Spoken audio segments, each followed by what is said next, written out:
ni imbabazi z'urukundo rwuje umwuka wera, cyangwa se ni imbabazi ziyobowe n'umwuka wera. Utazifite kuzitanga biragoye, kuko ni imbabazi ziha uha utazisabye, ndetse we utanateganya no kuzisaba. Izo nizo mbabazi umuntu atanga yewe n'umwuka wera. Yazinsaba atazinsaba, yewe ibyo yakora byose, ibyo yankoreye byose ku mutima wanjye, I forgive him, ndamubabariye. Ntabwo ari imbabazi zitangwa na buri wese, ni imbabazi umuntu aba afite izindi mbaraga yambaye muri we kugira ngo abashe kuzitanga. Amen. Uyu munsi wowe nanjye biradusaba gusenga cyane, biradusaba izindi mbaraga z'umwuka wera kugira ngo tubashe gutanga izo mbabazi. Kuko mu bihe tugezemo urabona ko ushobora kwicara ukareba ugasanga hirya no hino iruhande rwawe huzuye abanzi. Uzabagira ute? Kuba amaze kumera nko muri bya bikeri byo kwa Farawo. Uzamera nk'abo se nawe uzangana? Uzajyamo se nawe ukore ujye mu bibi? Imbabazi z'umwuka wera, reka tuzisengere kugira ngo tubashe.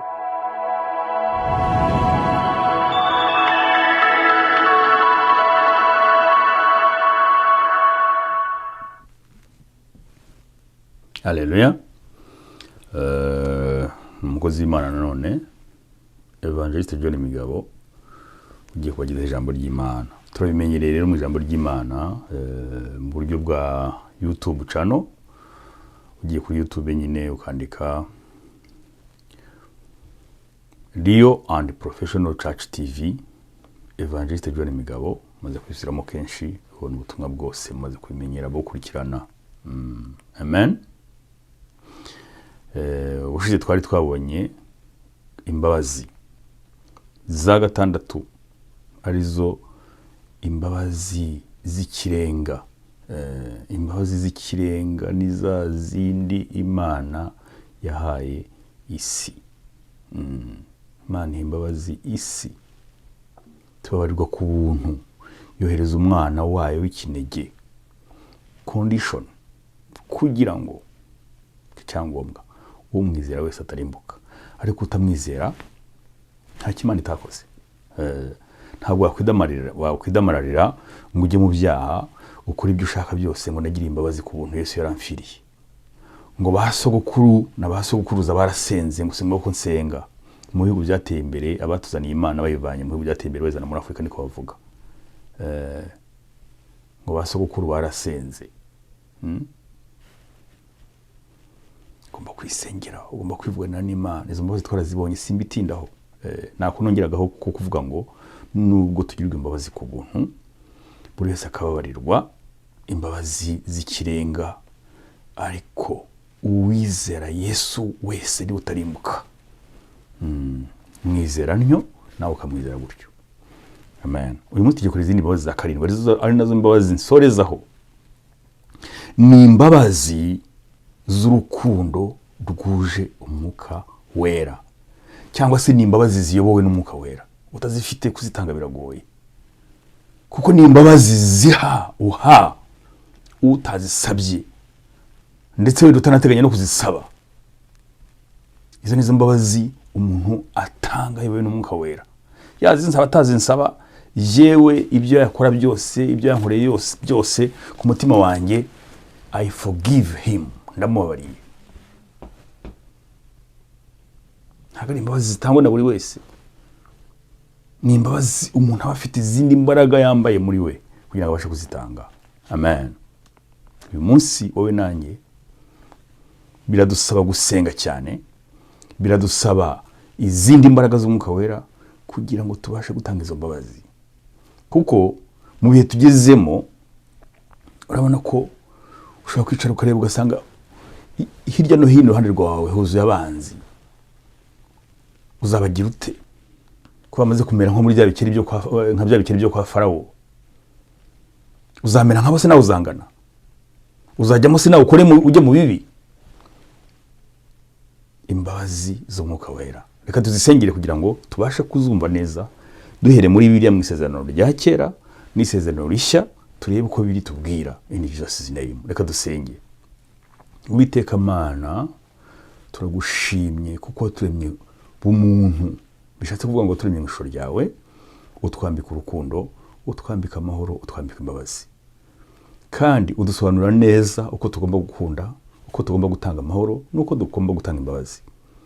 Warakoze kuko wampaye ijambo mu gihe gikwiye kugira ngo ndikwize isi yose, cyane cyane mpereye kuri bene wacu bumva ururimi rw'ikinyarwanda, bumva ubutumwa bwese avuga ati ndariye, nukuri ngomba guhinduka, ngomba kugira ukundi nitwara, ngomba kuba umunyamahoro, ngomba kuba nuzi urukundo ku muntu waremwe n'Imana mu misho yayo, kandi nkaba n'umunyembabazi. Izi mbabazi warakoze kubwo ubutumwa, tugize kuri za mbabazi za nyuma, imbabazi yawe n'umwuka wera zitaboneka kuri buri wese, zirohanya kuzitanga, ariko uyu munsi uziduhe uzitwambike kurushaho mu izina rya Yesu. Amen. Imana irakoze rero, duhaye ijambo. Izo mbabazi rero mu isezerano rya kera tubona nka Yosefu n'urugero. Abavandimwe bamaze kumugurisha, bamaze kumugirira nabi, igihe bajyagayo bashonje bagiye guhaha, yarabarebye, ntabwo icyo yabonye cya mbere ari ukuvuga ngo reka nihorere. Oya, ndababariye, ngize amahirwe ndababonye, baje bansanga mbere cyo ko ndi umuntu.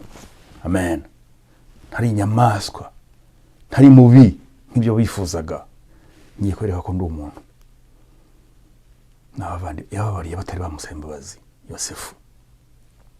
Ubu ni urugero rwa mbere rwo mu isezerano rya kera. Ubu ni urugero rwa kabiri. Tubona Sawuli ari umwami agenza Dawidi ngo amwice. Amuhoye ishyari, amuhoye abantu bamucomeka, aramugenza ngo amuhitane. Aramwirukankana n'ingabo ibihumbi n'ibihumbi. Ariko se biri tubwira iki? Iyo dusenye mu gitabo cya mbere cya Samweli igice cya 24. Iyo uhereye ku murongo wa mbere ukamanuka, igitabo cya mbere cya Samweli umurongo igice cya 24 uhereye ku murongo wa mbere. Aravuga ngo iki?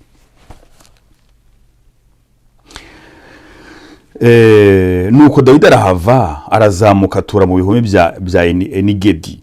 Bukeye Sawuli atabarutse avuye kwirukana abafilisitiya, bamubwira ko Dawidi ari mu butayu bwa Enigedi. Sawuli aherako ajyana ingabo ibihumbi 3 zitoranijwe mu Bisirayeli bose, bajya gushaka Dawidi n'abantu be mu bitare by'igandagarizo ry'amasha. Azatyo agera ku biraro by'intama biri iruhande rw'inzira, kandi hari ubuvumo. Maze Sawuli yinjiramo gutwikira ibirenge, kandi Dawidi n'abantu be bari mu mwinjiro w'ubwo buvumo.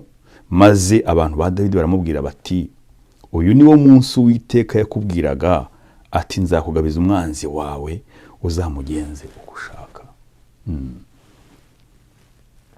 Tuzareba mu butumwa buzakurikiraho ibintu biranga umuntu nyamuntu n'ibiki. Mu cyambere kiranga umuntu nyamuntu ni iki ngiki: kuba umwanzi wawe umufite mu biganza. Nkuko Dawidi hano yarabonye Sawuli kandi amuhiga. Ndakufashe.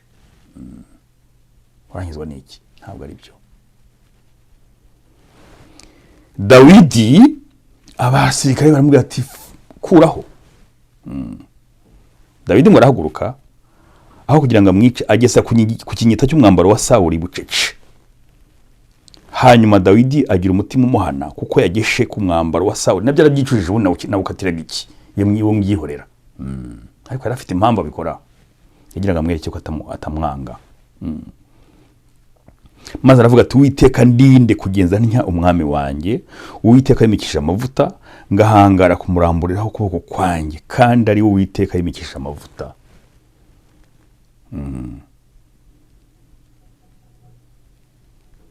Ngo nuko ku murongo wa 8, nuko Sawuli arahaguruka ava mu buvumo aragenda. Hanyuma Dawidi nawe arahaguruka ava mu buvumo ahamagara Sawuli ati, nyagasani mwami. Sawuli akebutse, Dawidi arunama yubika amaso aramuramya. Ngo Sawuli akebutse, Dawidi arunama yubika amaso aca bugufi imbere y'umwami we, aramuramya mu byubahiro by'umuco. namucira bugufi aramwubaha. Ijambo rikomeye cyane ryiza cyane, kubaha abagukuriye, kubacira bugufi, kubaha icyubahiro cyabo, ntubandagaze. Amen. Ca bugufi nubwo amuhiga bwose. Aramubaza ati, arimo aramwereka ibimenyetso by'uko ibyo bamubwira amabwire yose bavuga mu bumweshyira. N'umuntu nyamuntu utamwanga ahubwo umwifuriza ibyiza. Ni iki gituma wumvira abantu bakubwira ngo Dawidi arashaka kugirira nabi? Aho ntiwirebeye ko Uwiteka yaragutanze mu maboko yanjye uyu munsi ubwo wari uri mu buvumo, ndetse hariho abambwiye kukwica, ariko ndakubabarira.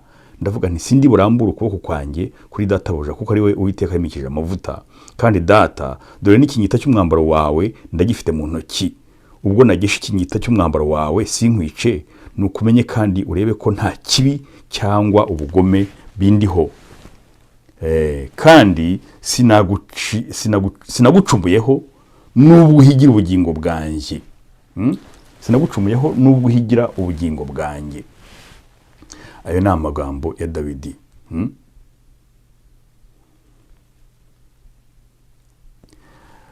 Nubwo uhigira ubugingo bwanjye sinagucumuyeho. Uwiteka aba ari we uducira urubanza twembi, kandi ari we wakumpora, ariko ukuboko kwanjye ntikuzagukoraho na rimwe. Never ever. Sizakora ikibi. Never ever. Umuntu waremwe n'Imana sinzamukoraho. In the name of Jesus. Uwo ni Dawidi. Sinzagira nabi. Sinzakora ku muntu waremwe n'Imana ngo ndagira n'akantu ko kumukoraho ku mubiri we. Nzagenda nigendera. Nzagenda nera. Imbabazi z'Umwuka Wera. Dawidi wera Umwuka Wera hasabura imbabazi. Amwiga ngo amwice. Suyu gusa. Hani mu isezerano rya kera twabonye Yosefu, twabonye Dawidi. Tujye mu isezerano rishya turebe Stefano yicishwa amabuye, yuzuye Umwuka Wera. Bibiliya ivuga ngo iki? Ibyakozwe n'intumwa ni igice cya 60. Tujye mu byakozwe n'intumwa igice cya 60. Habemo ibice byinshi cyane, ariko turafata icya 60. Ibyakozwe n'intumwa ni igice cya 7. Nibeshye. Ibyakozwe n'intumwa igice cya 7, ahubwo n'umurongo wa 60.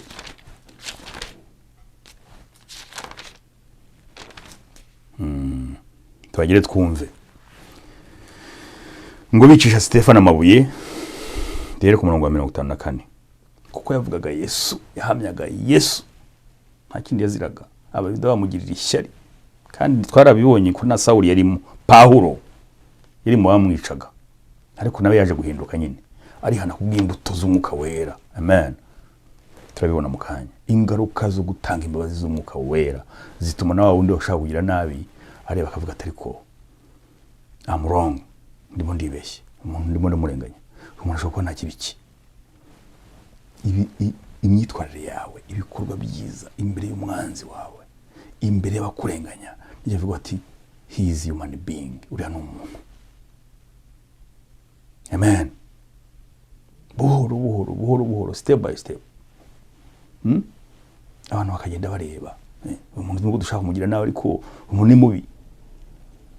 Uyu muntu natwe yatugira nabonye umwanya. Buhoro igihe kikagera bakavuga ati reka nanjye musabe imbabazi ahubwo. Namurenganyaga. Kuko hariya kwa Dawidi na Sawuli yavuze ngo undushije gukiranuka. Amen. Dawidi undushije gukiranuka. Njye nashaka kwica, ariko wowe ntiwabikoze. Undushije gukiranuka. Rusha umwanzi wawe gukiranuka. Yoborwa n'Umwuka Wera uyu munsi, nibyo bizatanga amahoro mu bantu, nibyo bizazana urukundo mu bantu. Ibintu byose dukora n'imfabusa. Utarababarira ushaka kukugirira nabi, ntuzigere uzana amahoro mu bantu. Stefano, basome twumve, ngo babyumve batyo, bazabiranwa n'uburakari, bamuhekenyera amenyo, ariko Stefano yuzuye Umwuka Wera. The Holy Spirit utayifite biragoye kubabarira umwanzi wawe. barimo baramwica, barimo baramwishinyira amenyo, ariko ngo yuzuye umwuka wera yari yahaze yujuje. Amen. Arararama ucyatumbiye nijoro tu, ntabwo yari bakebuke ngari barimo kumugira nabi, yakaduye amaso abashinyira amenyo, nawe yarebye yatumbiriye ijuru gusa. You have to look forward, komeza imbere yawe gusa tu. Atumbira mu ijuru, hari ubwiza bw'Imana na Yesu ahagaze iburyo bw'Imana. Itaratumbira mu ijuru ntushobora kuribona. Nabwiye ko Imana ari process, kubona Imana ni process. Ntabwo wasenga uyu munsi ngo uvuga ngo dai nguhita ubona Imana. Imana ni process, buhoro buhoro. Stefano amaze kuzura umwuka wera, amaze kwitegura neza, ngo arebye ijuru asanga baramwiteguye bose. Ndarwana n'iki naba ngaba abandi inyuma. Aba ntabwo narwana nabo, si bo ndwana nabo bangaba, ndarwana n'umubi ari we Satani.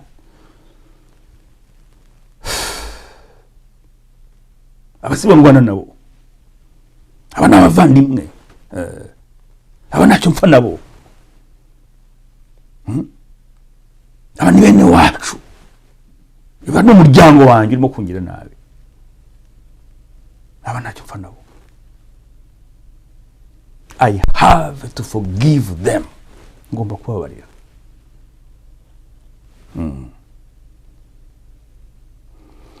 Arongera akatushyira muri amagambo in the name of Jesus. Ngo yuzuye umwuka wera arararama, atumbira mu ijuru, abona ubwiza bw'Imana na Yesu ahagaze iburyo bw'Imana. Uzi kubona aho hantu ukabona Imana na Yesu bahagararanye barimo kureba mu ngwino. Come here. Izire bihorera abo ngabo. Abo ni abantu bambaye umubiri, ikibashuka ntabwo urakizi ikibashuka wowe, bo ni bakizi ikibashuka. Aravuga ati, dore mbonye ijuru rikingutse n'umwana w'umuntu ahagaze iburyo bw'Imana. Amen. Magambo atebo. Mbonye ijuru rinkingukira na Yesu ahagaze amamagara ko navoka wanjye. Arabahuriye ariko ngo barasakuza cyane, biza bafunga amatwi kugira ngo batumve ibyo avuga. Satani akuziba amatwi, akagufunga amaso, akagufunga ubwenge kugira ngo utabona ukuri. Irimo kugira nabi.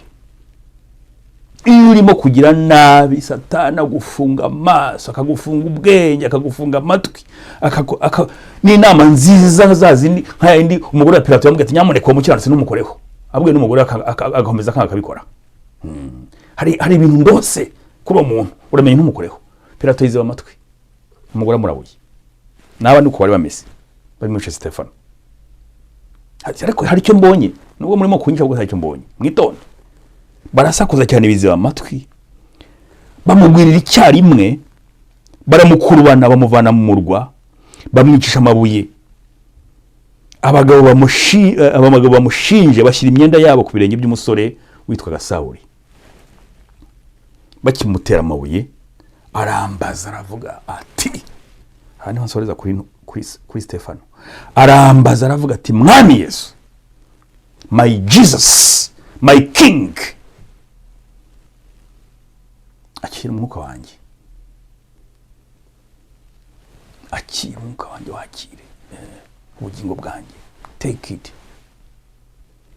Arapfukama avuga ijwi rirenga cyane ati, Mwami, mbere yuko nkwitaba hari icyo ngusaba, ntubabareho icyaha. Abantu babareho icyaha pasike ntabwo ari ikosa ryabo. Amaze kuvuga atyo arisinzirira. Urongeraho icyo wumva ubutumwa koko. Uri mu biki? What are you doing? Uyu munsi uri mu biki? Matiku yo kugambana, matiku yo kubeshya, matiku ku matelefoni, ibintu biracika birayoba. Kana kamuramuzi n'umugome ibiki. Ibyo bintu bireke. Wigambana. Tanga imbabazi z'umwuka. Niyo waba uzi ko ari umwanzi wawe, musengere. Imana, nsengeye umwanzi wanjye umunsi wa none kugira ngo umuhindure. Nawe nanjye kandi imbaraga zo kwitwara neza kugira ngo abone ko ntacyo mushakaho, ntacyo mpfa nawe, turabavandimwe. In the name of Jesus. na Yesu niko yabigenje. Ibi Stefano yakoze yateraga ikirenge mu cya Yesu, bamuhoraga ibyo kuhamya Yesu, ariko yari amaze kuzura umwuka wera ko abona ko Yesu ari umwana w'Imana. Yesu nayo cyamwituye mu gihe bamuteraga amabuye, natwe nuko nanjye nuko nawe nuko uhamya Yesu uyu munsi uwankoraho cyangwa ikindi cyose. Yesu arahagaze ati John Evangelist, come hagenda niruka, nuko nzagenda. Amen. Nuko nzigendera, nawe uzagenda nkanjye.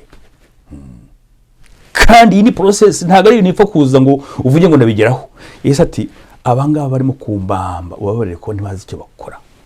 Iyo bamaze kwambara izo mbaraga zo kumva ko umwana w'umuntu waremwe n'Imana mu ishusho yambaye urukundo, yambaye amahoro, yambaye imbabazi, arimo agira nabi, ntabwo umutindaho, aho usengera cya kibi kimukoresha ibyo kugira ngo nabashe gukiranuka nkaho nawe bageze. Umunsi rero ubutumwa ndabushoje bw'imbabazi, nshoje ubutumwa bw'imbabazi Imana yamaye ngo mukwize kwisi. Nshoreje ku mbabazi za karindwi, imbabazi z'umwuka wera. Mvugane,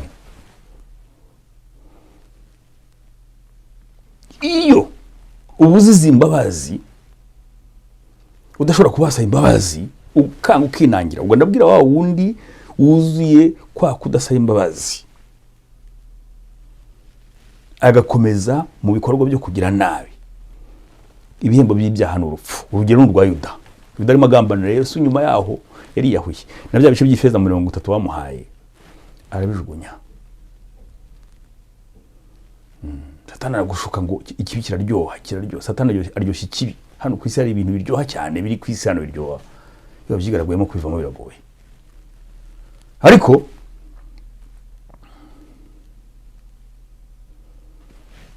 iyo utihanye ukaguma mu kibi, amaherezo n'urupfu, ibihembo by'ibyaha n'urupfu. Iyo uri mu kibi ubwenge burangirika, ntumenye ukuri, ntumenye umwanzi n'umukunzi, abantu bose ubona ko ari babi. Gato gusa umuntu akubeshye ni uguhitana umuntu, ni uguhangana, ni ukugira nabi. Ko Satani abashaka kugira agukurure kurushaho kujyayo, ugahora n'isoni, ugahora umeze nk'igikanje, nk'igicamuke, nk'utagira ubwenge, kubera ibyaha byabaye byinshi muri wowe.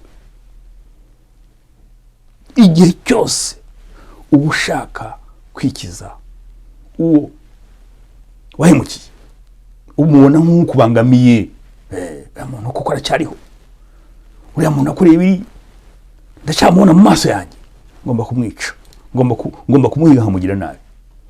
Izo ni ingaruka zo kutihana. Wowe rero udatanga imbabazi z'umwuka wera, ngo uzihe umwanzi wawe, Imana nayo ntizaziguha. Babarira umwanzi wawe kugira ngo nanjye nkubabarire. Ijambo ry'Imana itubwira. Uhorana umutima wo kwihorera, kugira nabi, gushaka gukora nk'ibyo kanaka yakoze, ntawe ukosoza icyaha ikindi kirazira. Icyaha gikozozwa ubugwaneza, cyakosozwa urukundo, cyakosozwa inama nziza n'ibikorwa byiza. Ubwiyunge hagati y'abantu bameze batyo, ari uwagize nabi adasaba imbabazi, ari n'utazimahanga mugaragariza ibikorwa byiza, hahora ubwiyunge ntibushoboka, biragoye kwiyunga. Inzangano muri sosiyete ugasanga ziteye ubwoba, kandi izo nzangano amaherezo zikaganisha ku nzigo. Hari urwangano, hari n'inzigo. Urwangano biba byoroshye mu kwiyunga, ariko ibintu byabaye inzigo ni umurage.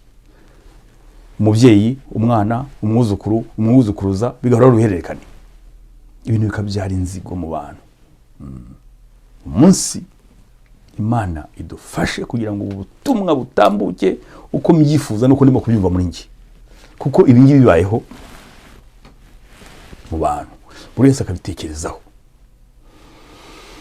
Amahoro, urukundo mu bantu, umunezero, kudatinyana, kugira umuntu yemye, byari biryoshye.